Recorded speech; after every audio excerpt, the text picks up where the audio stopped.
Entremos um bocadinho mais nesta questão da cura e libertação.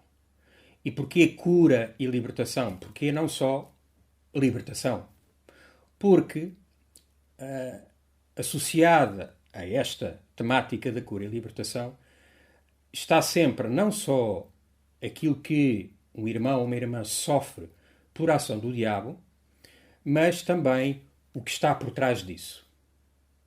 E, na verdade, uma grande parte da raiz, portanto, da base que leva a que as pessoas tenham distúrbios de origem diabólica, em muitos casos está a falta de perdão, ressentimento e, portanto, falta de cura interior. Nós, muitas vezes, nos preocupamos obstinadamente com a cura do nosso corpo.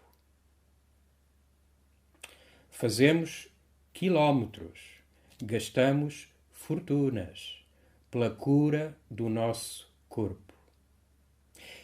E a cura da nossa alma?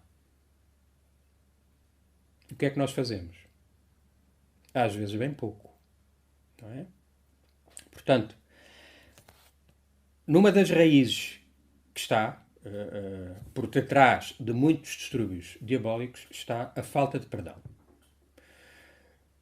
Eu já encontrei vários casos de pessoas que manifestamente são boas pessoas, têm uma caminhada cristã, católica, portanto, frequentam os sacramentos, rezam, fazem obras de misericórdia, mas mantêm no seu coração uma falta de perdão, de estimação.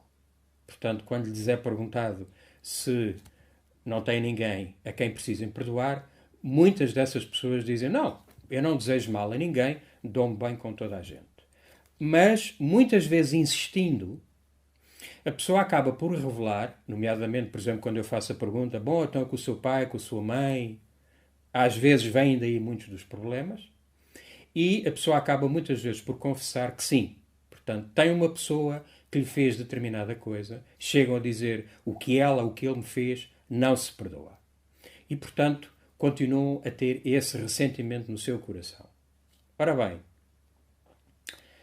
quer a falta de perdão, quer as práticas de ocultismo, quer pecados graves, quer maldições que existam na família, e hoje há muita gente que diz: bom, essa questão das maldições da família não é bem assim. Bom, todos nós nascemos com uma maldição, não é? Pecado original. Portanto, todos nós nascemos com a mancha do pecado original. Adão e Eva, no paraíso, desobedeceram a Deus, ouviram a serpente, não é? E, portanto, a Igreja ensina isso, o Evangelho ensina isso. Todos nós nascemos com essa mancha de pecado, com essa inclinação para o pecado.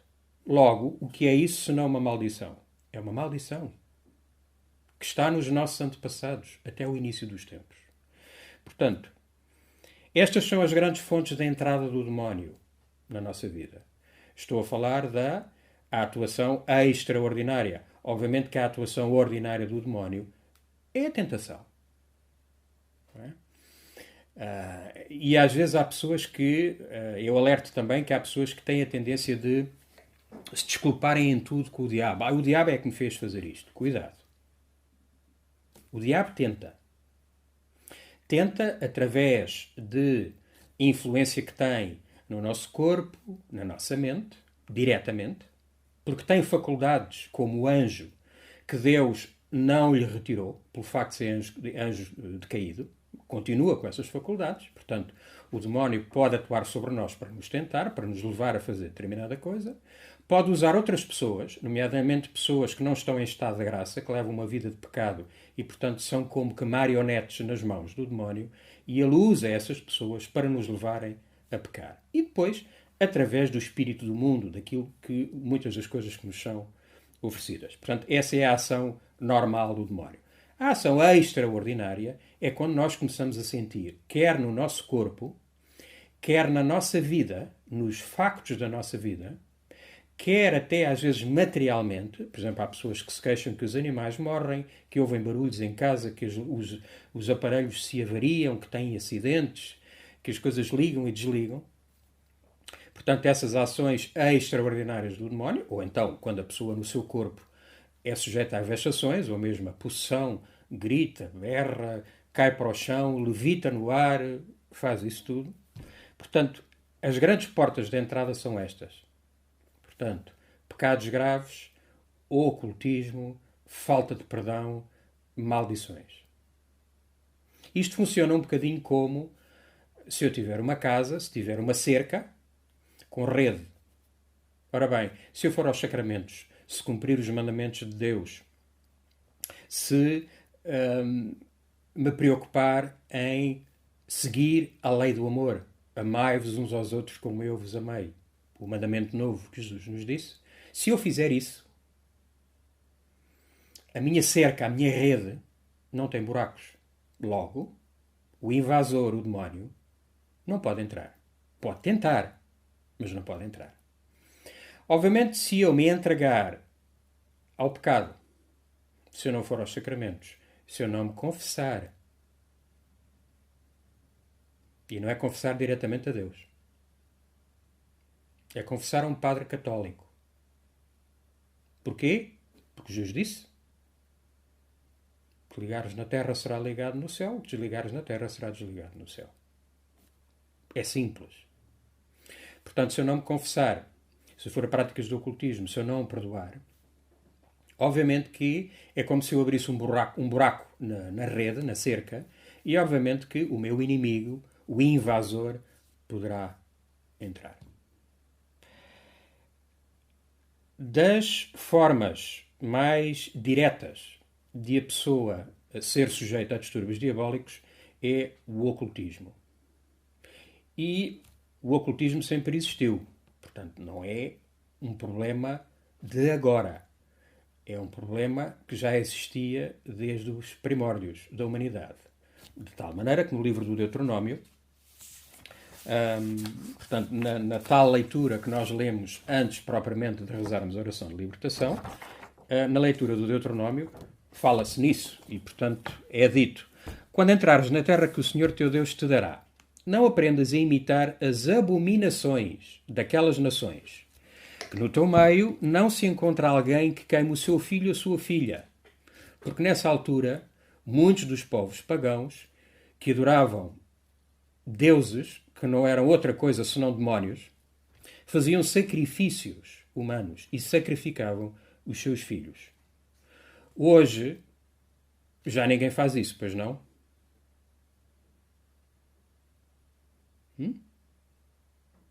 Será que não?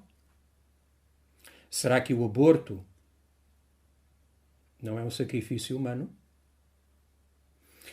Será que os homens e as mulheres que praticam o aborto, e não são só as mulheres, são os homens, são os médicos, as médicas, os enfermeiros, as enfermeiras, todos que ajudam, todos que participam, os namorados que vão com a namorada para ela fazer um aborto, os maridos que dizem à mulher para fazer um aborto. Então, este é o mundo pagão em que vivemos. Estes são os sacrifícios humanos que são feitos hoje, todos os dias. Portanto, que no teu meio não se encontre alguém que queime o seu filho ou a sua filha, nem que faça presságio, oráculo, adivinhação ou magia, ou pratique encantamentos, que interrogue espíritos ou adivinhos, ou ainda que invoque os mortos. Pois quem pratica estas coisas é abominável ao Senhor. E é por causa dessas abominações que o Senhor teu Deus as alojará em teu favor. Palavra do Senhor. Ora bem, sendo o ocultismo uma porta escancarada para a entrada de distúrbios mais ou menos graves na vida de um irmão ou de uma irmã, falo-vos um bocadinho do Espiritismo. O Espiritismo, portanto, muito baseado nos escritos de Allan Kardec e outras correntes enfim, filosóficas e espirituais, o Espiritismo é das práticas mais destruidoras que eu tenho visto ao longo da minha caminhada na conversão. Não só quando eu iniciei, enfim, o Ministério de Cura e Libertação, mas já antes disso. Portanto, eu tenho visto que pessoas que vão a centros espíritas que se dedicam à mediunidade, que não existe, portanto, dizem que são médiuns, não é? Que incorporam. Todas estas pessoas que eu tenho visto desgraçam a sua vida e muitas vezes desgraçam, arruinam a vida da família e quem está à volta deles. Infelizmente há muitos irmãos e irmãs que se dedicam ao espiritismo. Eu já ouvi centenas, milhares de vezes pessoas que nos mails que nos enviam a pedir ajuda dizem: bom, eu fui a um sítio e houve um senhor que me disse que eu tenho um dom, que eu tenho mediunidade e que eu devia explorar, devia desenvolver esse dom. E, portanto, quer não só as pessoas que dedicam isso, quer as pessoas que vão aos centros espíritas, que vão aos médiuns, deixam-se enganar. Portanto, o fator da mediunidade, ou quando dizem que a médium no centro espírita ou no terreiro, onde seja, que incorpora um espírito, incorpora a alma de alguém que faleceu, não é mais nem menos do que um caso de possessão diabólica. Simples.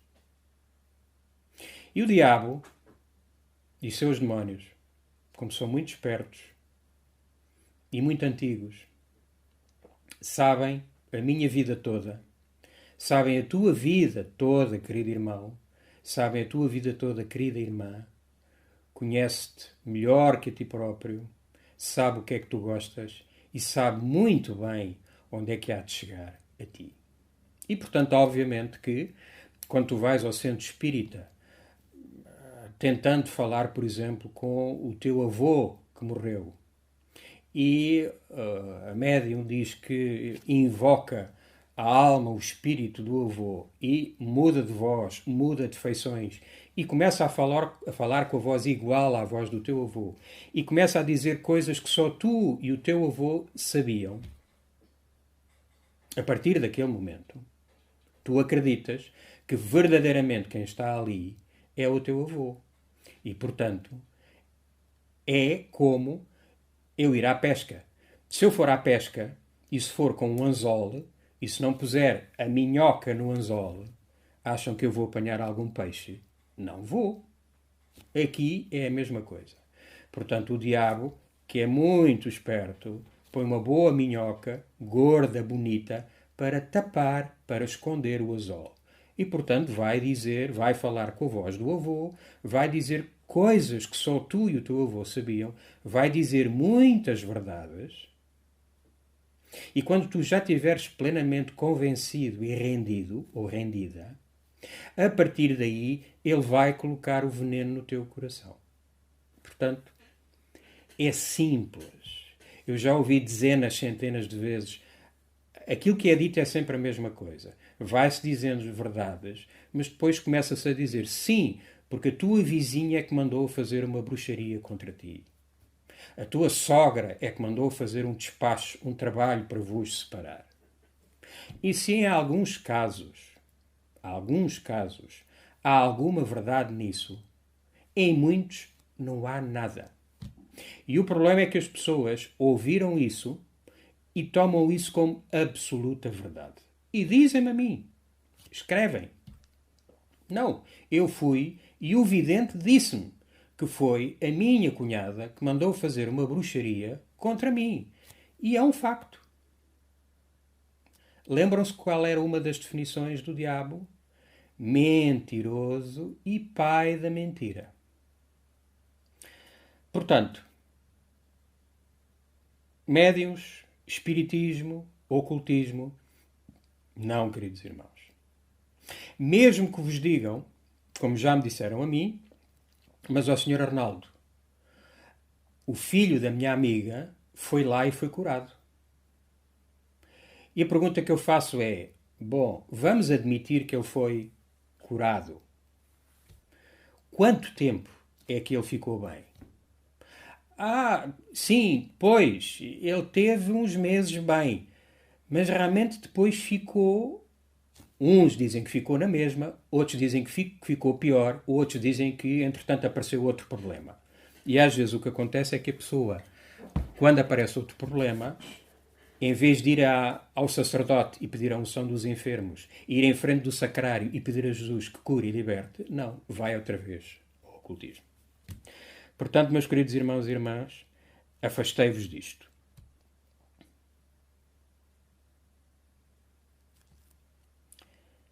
Nova Era também é uma fonte de entrada para distúrbios de origem diabólica.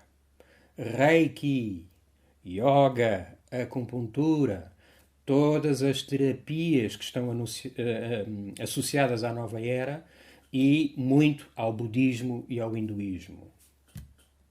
Porquê? Porque atenta contra o primeiro mandamento. Amarás o Senhor teu Deus. Eu sou o teu único Deus. Não há outro.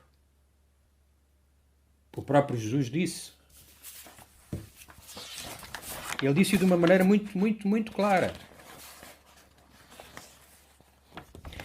Eu sou o caminho, a verdade e a vida. Ninguém pode ir ao Pai senão por mim. João 14. Não é? Portanto, não há outro caminho.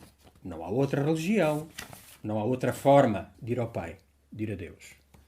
Portanto, a nova era é como que nós aqui em Portugal chamamos o cozido à portuguesa, onde se mete muitos tipos de carne, muitos legumes, muita coisa boa. E depois aquilo mistura-se tudo. Não é? Portanto, a nova era vai buscar um bocadinho de cada coisa.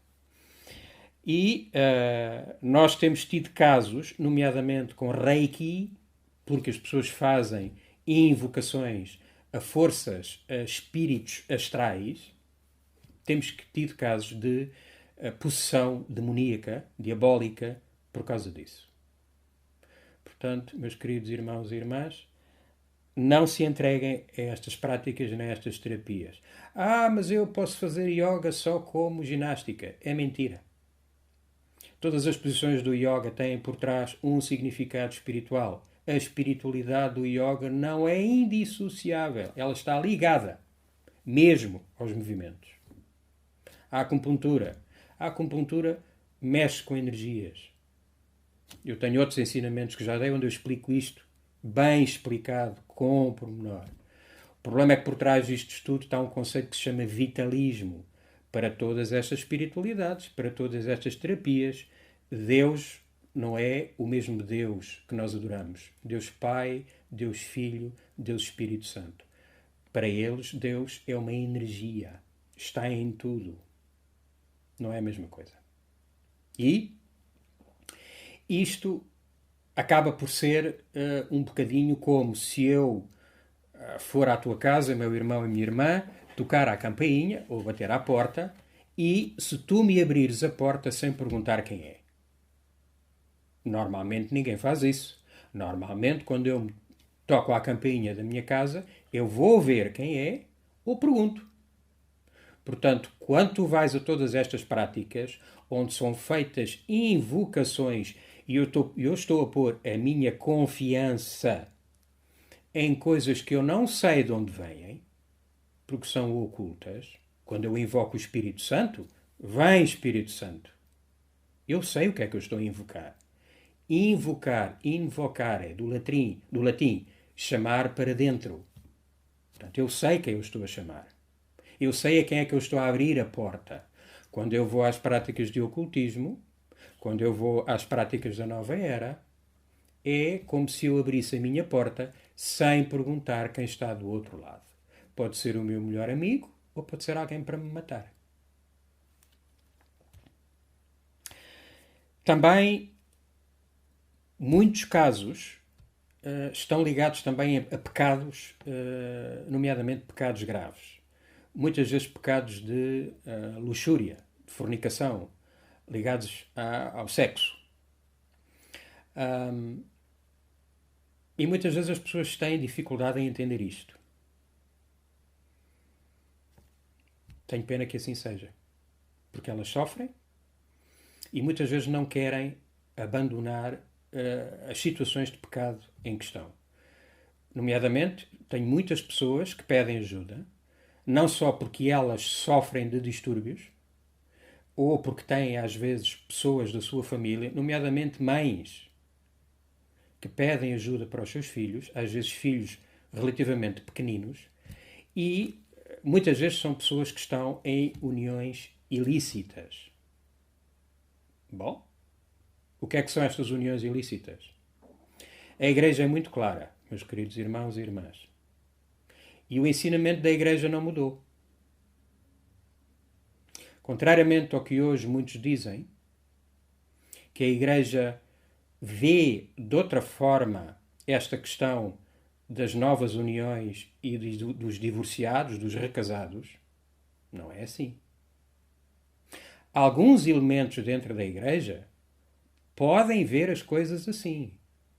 Mas não foi isso que Jesus disse. Não é isso que o catecismo diz. Os vários catecismos ao longo da história da Igreja, nem o que a Igreja tem ensinado ao longo destes 2000 anos. Não é isso. O casamento católico é indissolúvel. Não acaba. Para o casamento católico não há divórcio. É simples. Quanto muito, poderá haver nulidade. Logo, lá está aquilo que eu disse há pouco, que Jesus disse: o que ligares na terra será ligado no céu, o que desligares na terra será desligado no céu. Jesus deu essa faculdade à Igreja. Se a Igreja entender que as condições objetivas necessárias para que aquele casamento fosse válido não existiram na altura do casamento, então a Igreja pode decretar, pode dizer que, embora aquelas duas pessoas estivessem casado pela Igreja, esse casamento não é válido, é dado como nulo. Não é anulado. É dado como nulo, como se nunca tivesse existido. E então aí, o irmão ou a irmã, se a Igreja lhe conceder o processo de nulidade, se disser sim, o seu casamento é dado como nulo, então a pessoa poderá casar pela Igreja com outra pessoa. E isto é um assunto muitas vezes complicado, porque eu explico isto às pessoas e muitas delas não entendem. É assim, meus queridos irmãos e irmãs. A verdade é esta, não é outra. E dói-me muito que muitas vezes pessoas que sofrem muito com distúrbios de origem diabólica acabem por não querer mudar de vida, não querem sair destas situações de pecado e, portanto, continuem em pecados mortais de adultério e de fornicação. Portanto, adultério se a pessoa casou pela Igreja, porque se eu casei pela Igreja, a minha mulher fugiu com outro homem. Eu não tive processo de nulidade, continuo casado. Ah, mas isso é difícil, então eu vou ficar a minha vida toda sujeito a ficar sozinho? Bom, o que é que Nosso Senhor nos disse tanta vez? Quem quiser seguir-me, toma a sua cruz. Não é? Algumas leituras, por exemplo, alguns exemplos. Mateus 10, 38. Quem não tomar a sua cruz para me seguir, não é digno de mim. Mateus 16, 24. Jesus disse então aos discípulos: se alguém quiser vir comigo, renuncie a si mesmo, tome a sua cruz e siga-me. O que é este renunciar? É renunciar o que eu quero. Ah, mas eu tenho direito a ser feliz. Ah, mas eu quero refazer a minha vida. Bom, então não estás a aceitar a cruz que Jesus permitiu que tivesses na tua vida. Cruz essa que muitas das vezes veio até ti por tua culpa. Porque muitas vezes tu dizes, bom, no meu casamento eu não tinha culpa. Eu era um bom marido, era uma boa esposa. Cuidado. Cuidado. Salvo raríssimas exceções, há sempre culpas de parte a parte. Será que tu rezaste o suficiente? Será que tu trouxeste Deus para dentro do teu casamento? Deus para dentro da tua família? Para defenderes o teu casamento, para defenderes a tua família dos ataques do mundo e do diabo? Será que fizeste? Será que fizeste aquilo que te competia? Chamando a si a multidão, portanto em Marcos 8:34, juntamente com os discípulos, disse-lhes: se alguém quiser vir após mim, negue-se a si mesmo, outra vez, toma a sua cruz e siga-me. Lucas 9:23. Depois, dirigindo-se a todos, disse: se alguém quer vir após mim, negue-se a si mesmo, toma a sua cruz, dia após dia, e siga-me. Dia após dia. Lucas 14:27. Quem não tomar a sua cruz para me seguir, não pode ser meu discípulo. Portanto, tudo o que seja pecados de fornicação, adultério, aborto, infanticídio, pornografia, masturbação, toda a impureza, toda a desordem, são portas de entrada para o demónio entrar na tua vida. Querido irmão, querida irmã. Acaba com isso. Acaba.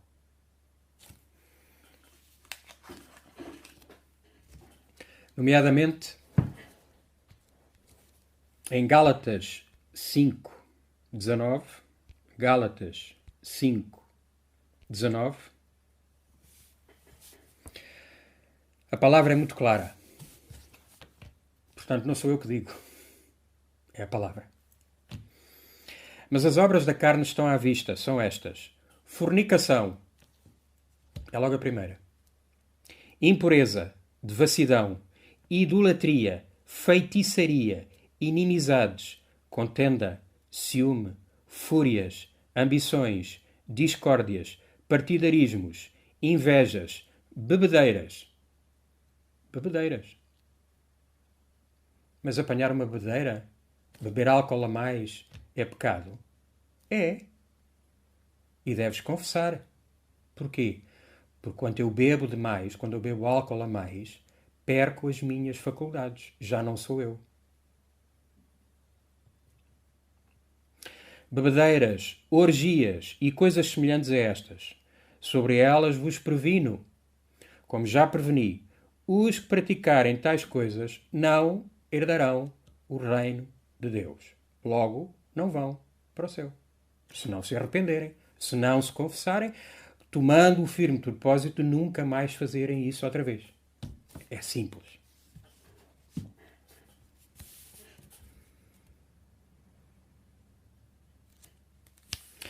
Muita gente... obviamente que eu falo nestes vícios de luxúria, portanto, fornicação, adultério, mas há outros vícios. O alcoolismo, o jogo, fazer compras, tudo isso. Todos esses vícios, portanto, são como que amarrações. Quando eu me entrego a esse vício, o diabo enrola uma bela corda à minha volta e eu fico tolhido, amarrado por isso. Muita gente também me escreve dizendo: a minha vida não anda para a frente. Parece que estou amarrado, estou amarrada. Não tenho sorte no amor, não consigo um bom emprego, não tenho dinheiro, não tenho saúde, os meus filhos não querem saber de mim, o meu casamento está à beira da ruína, tanta coisa. E, em conjunto com isto, com o facto de muitas vezes a pessoa dizer que a minha vida não corre bem, ou que eu sinto distúrbios ou alguma opressão por parte do diabo, focam-se muito naquilo que me fizeram. Portanto, eu já falei há um bocadinho nisso. Fizeram bruxaria, fizeram assim, houve alguém que me lançou um sortilégio. E a questão sempre principal é: e o que é que tu deixaste de fazer? Não é? Portanto, esse é o foco que eu devo ter na minha vida. Problemas na nossa vida todos temos. E muitas vezes temos mais problemas precisamente porque não fazemos aquilo que Deus espera de nós. E isso requer humildade. Enquanto eu não reconhecer que sou pecador, enquanto eu não reconhecer Deus como meu Senhor, enquanto eu não começar a cumprir os mandamentos na minha vida, enquanto eu começar a confessar-me regularmente, todos nós nos devíamos confessar pelo menos uma vez por mês. Fazer o básico, confessar uma vez por mês. Ir à missa ao domingo. Mas é sim, ir à missa ao domingo sempre. Porque se eu não for à missa é pecado. É pecado. Mesmo que vos digam que não. É pecado. O domingo é o dia do Senhor. É a minha obrigação de amor. De amor. Eu tenho a semana toda para tratar da minha vida. É a minha obrigação ir à missa. Em cada missa há o grande milagre que acontece. Queres ver um milagre? Muitas pessoas dizem-me, sim, eu gostava de ver um milagre. Vai à missa. Lá. Aquele pão e aquele vinho transformam-se no corpo e sangue de Nosso Senhor Jesus Cristo. Tens dificuldade em acreditar? Olha, tu que procuras na internet tanta coisa, põe no motor de busca, põe lá, milagres eucarísticos, e vais ver o que é que te é apresentado sobre os milagres eucarísticos. Vai, procura, vê. Portanto, ir à missa, rezar o terço. Porquê que eu devo rezar o terço? Porque Nossa Senhora pediu para rezar o terço em Fátima. Nossa Senhora em Fátima disse, rezai o terço todos os dias para que haja paz no mundo. Rezar o terço. Ler a Bíblia. Se eu não conhecer a palavra de Deus, o que é que Ele disse? O que é que Jesus disse? Se eu não conhecer os Evangelhos, eu não conheço Jesus, eu não conheço o Pai, não conheço o Espírito Santo. Não sei nada. Não posso aplicar isso à minha vida. Não conheço a minha fé.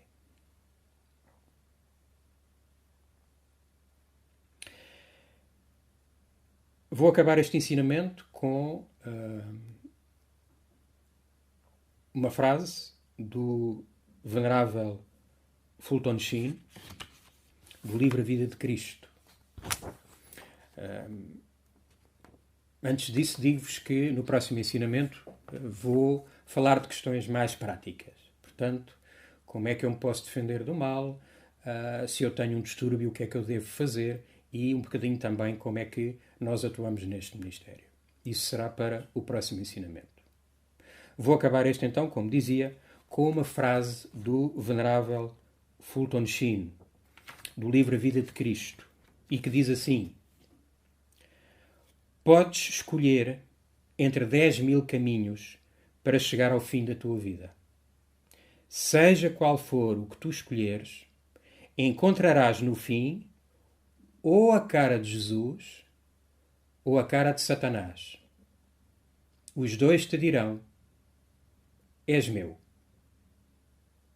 Então, meu irmão e minha irmã, no fundo do teu coração, agora,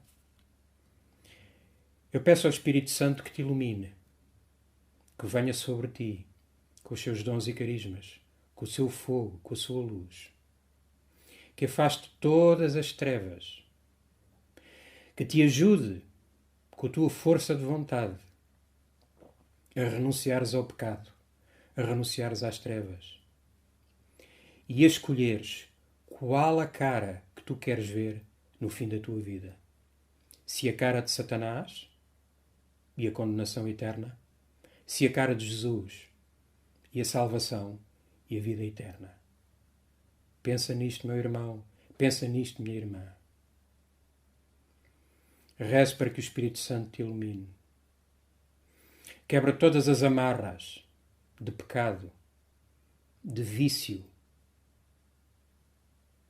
de influência do diabo que estão no teu corpo, na tua mente, no teu espírito, na tua família.